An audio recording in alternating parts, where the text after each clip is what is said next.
Construction worker. Sabi ng iba, construction worker lang sila at minamalit ng mga mayayaman. Pag may bagong itatayo na building, sila ay nakatuon sa laki, design, taas at higit sa lahat, ganda ng itatayo nila. Sino bang mga construction worker?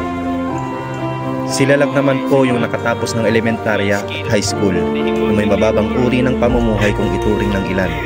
Sila yung nagtatrabaho sa ilalim ng tirik na araw o sa matataas at malalaki at delikadong building. Sila yung hindi iniisip na mahulog o mabagsakan na mabibigat na bagay sapagkat iniisip nila kung paano bubuhayin ang kanilang pamilya sa tamang paraan na walang inaapakan na tao. Sila yung kahit mahirap at mabigat na trabaho, umulan umaraw, tuloy lang sa pagtatrabaho.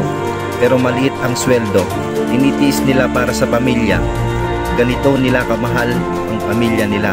Lahat gagawin nila, walang iniisip na hirap at pagod. Martilyo, lagari, pala, welding machine at iba pang gamit ang nagsisilbi sa kanila na ballpen.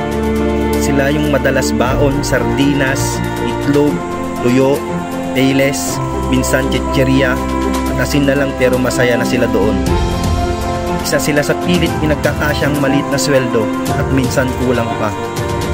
Be proud dapat tayo sa kanila. Construction worker lang kung tawagin sila. Saludo po ako sa inyo na proud kayo bilang isang construction worker na minamaliit lang ng karamihan. Bawat pokpok ng martilyo nyo, halo ng semento, welding ng bakal, kinabukasan pa rin ng pamilya ang iniisip nyo. Kayo ang dahilan kung bakit may bahay, tulay, kalsada at maging sementeryo. Kaya dapat maging proud tayo sa kanila at wag nating maliitin ang kakayahan nila. Kaya paki-like and share kung naging proud din po kayo sa kanila.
Kayak ukur nang itu deh.